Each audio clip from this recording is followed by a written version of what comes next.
सहरी भी ग़िज़ाइयत से भरपूर होनी चाहिए और इफ्तार भी जो है ग़िज़ाइयत से भरपूर होना चाहिए।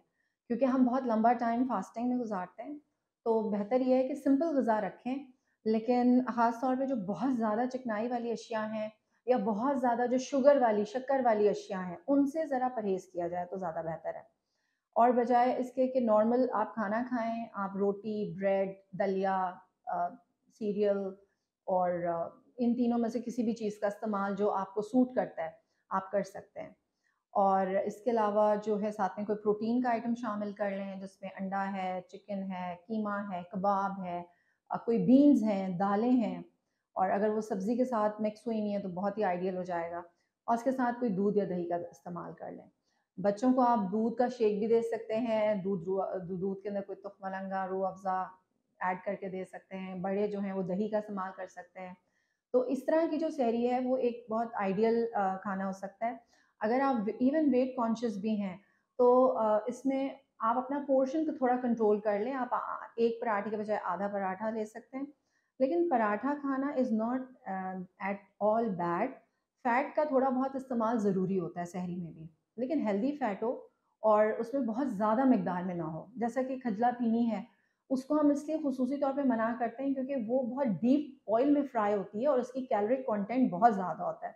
जबकि अगर आप एक पराठे में अगर आप देखें और अगर आप 1 चम्मच तेल के इस्तेमाल से या 2-3 टीस्पून से अगर आप एक पराठा प्रिपेयर कर लेते हैं और चक्की वाले आटे का पराठा है, तो that is not at all bad option, it is a very good option, healthy option for you.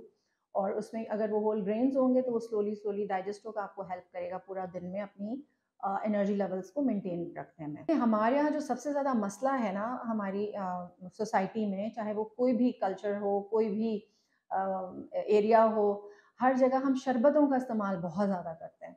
तो उससे जो है ना रिफाइंड शुगर इंटेक हमारा बहुत ज़्यादा बढ़ जाता है। जब रिफाइंड शुगर इंटेक बहुत बढ़ता है, तो उसमें शुगर ज़्यादा होती है और उसके अंदर ग़िज़ाइयत कम होती है।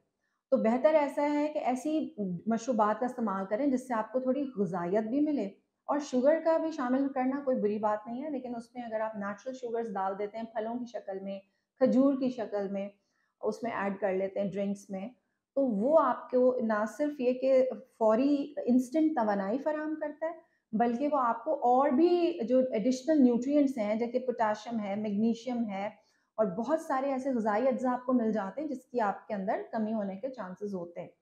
तो मशरूबात को हेल्दी करें और दूध या दही की बेस्ड में फ्रूट ऐड करके या पानी में फ्रूट ऐड करके इस तरह करके ड्रिंक्स का इस्तेमाल रखें।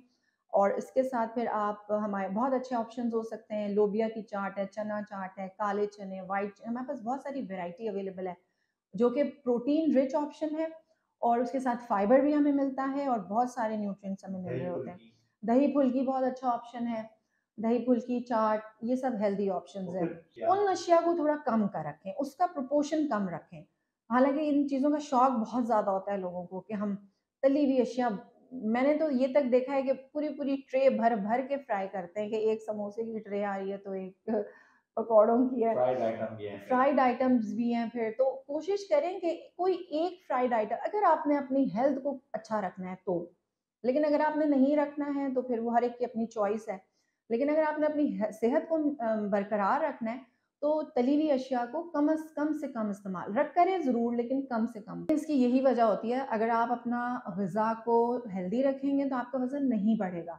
लेकिन अगर आप यही, जैसे मैंने कहा, रिफाइंड शुगर्स की और बहुत ज़्यादा चिकनाई की शक्ल में आप एक्स्ट्रा एडेड कैलोरीज़ कर लेंगे, यानी आप आराम से 1500 कैलोरीज़ ऐड ऑन कर लेते हैं जब आप इतने पकौड़े और इतनी ज़्यादा तली हुई चीज़ें और इतना शरबत का इस्तेमाल करते हैं। तो उसी तरह अगर आप उस चीज़ को मॉडिफ़ाई करके कोई हेल्दी ऑप्शन में कन्वर्ट करते हैं, तो आप इससे ज़्यादा एन्जॉय भी कर सकते हैं और आपकी सेहत में भी आपको ज़्यादा बेनिफिट मिलेंगे, आपकी सेहत के हवाले से भी। तो ज़्यादा बेहतर ऑप्शन यही है कि चिकना यानी कैलोरीज़ कम हो, ग़िज़ाइयत ज़्यादा हो। ये एक एज़ अ रूल है, सब जो जितने भी न्यूट्रिशनिस्ट हैं या डायटीशियंस हैं, वो इसी चीज़ का मशवरा देते हैं अपने पेशेंट्स को भी। क्योंकि देखिए हर घर में डायबिटीज़ से मुतासर अफ़राद मौजूद हैं, बूढ़े अफ़राद मौजूद हैं, ब्लड प्रेशर से मुतासर अफ़राद हैं और भी बहुत सारी एसोसिएटेड बीमारियाँ हमारे यहाँ सोसाइटी में बहुत कॉमन है। आप ये नहीं कह सकते कि कोई घर ऐसा हो कि जहाँ पे डायबिटिक या कोई हाइपरटेंसिव ना हो। तो हमें अपना ऐसा पैटर्न रखना चाहिए ताकि उनकी सेहत को भी मज़ीद नुकसान ना पहुँचे। और वो जैसे रमज़ान में हमें अल्लाह ताला ने एक अपॉर्चुनिटी दी है कि हम अपनी हेल्थ को ट्रैक पे लेकर आएँ। यानी जब हम अपनी सोल की प्योरिटी की बात करते हैं और गुड डीड्स की बात करते हैं और ग़िज़ा को कंट्रोल करने की, तो उसका मकसद ही यही है कि आपको एक मतलब हर हवाले से सेहत जो है वो आपकी ज़ाहिर है जिस्मानी सेहत और ज़हनी सेहत और फिर आपकी स्पिरिचुअल हेल्थ, वो सारी चीज़ें हमने साथ लेके चलना है। तो बेहतर यही है कि अपनी सेहत बख्श ग़िज़ा का इस्तेमाल किया जाए, तो वज़न बिल्कुल नहीं बढ़ेगा। और एक्सरसाइज़ किस वक़्त की जाए, कितनी की एक्सरसाइज़ जाए? का जो बेस्ट टाइम है वो रोज़ा इफ्तार से कुछ देर पहले है। उस वक़्त आप कर सकते हैं। और अगर जो है आप क्योंकि एक्सरसाइज़ ऑब्वियसली थोड़ा बहुत आप नमाज़ अगर पाबंदी से नमाज़ें पढ़ रहे हैं, तो उसमें भी आपकी एक्सरसाइज़ होती है। लेकिन फिर भी अगर आपकी सिटिंग्स जॉब हैं, तो डेफ़िनिटली आपको एक्स्ट्रा एक्टिविटी तो रिक्वायर्ड होती ही है हमें नॉर्मल रूटीन में। तो बेहतर यही है कि 30 मिनट्स अगर आप बिफ़ोर इफ्तार वर्कआउट कर लेते हैं या कोई जॉगिंग कर लेते हैं, तो वो बहुत आइडियल टाइम होता है। लेकिन ये है कि जो लोग डायबिटीज़ का शिकार हैं या ब्लड प्रेशर का या और किसी डायबिटीज़ की पेचीदगी का शिकार है, उनको बहुत केयरफुल रहना चाहिए और उनको कोई भी किस्म की जो है ना मशवरा ज़रूर कर लेना चाहिए बिफ़ोर रमज़ान या ड्यूरिंग रमज़ान अपने ग़िज़ाई माहिर से और अपने फ़िज़िशियन से कि उन्होंने अपनी डोज़ एडजस्ट कैसे करनी है।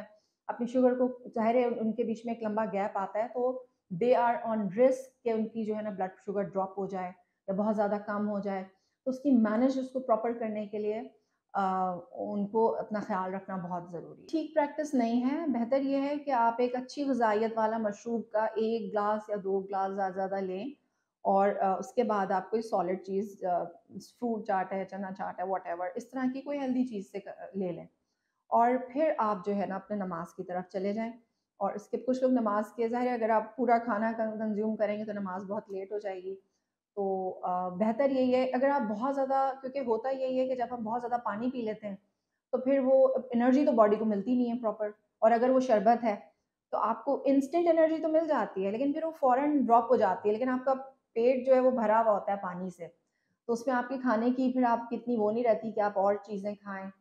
तो वो कुछ डिस्टर्ब हो जाता है। इसी तरह जब हम बहुत ज़्यादा स्पाइसी फूड और फ्राइड फूड से अपने स्टमक को फ़िल कर लेते हैं, तो जितना आपने रोज़े में टाइम स्पेंड किया है और आपका ज़ाहिर है हमारी बॉडी में क्लींजिंग हो रही होती है, ऑटोमैटिक एक सिस्टम है, तो वो सब उसको आप डिस्ट्रॉय कर देते हैं जब आप बहुत ज़्यादा हेवी फूड्स और बहुत चिकनाई वाले खानों का या मसाले वाली ग़िज़ाओं का इस्तेमाल ज़रूरत से ज़्यादा कर लेते हैं। थोड़ी मिकदार में इट्स फाइन, बट जब आप एक्सेसिव यूज़ करते हैं और एक्सेसिव हम कर रहे होते हैं, आप अगर हम अपने दस्तरख़्वान पे खाली एक रिव्यू कर लें हर रफ़्तार में कि भई हमने कितनी चीज़ें रखी हैं, कितनी चीज़ें हेल्दी हैं, कितनी अनहेल्दी हैं।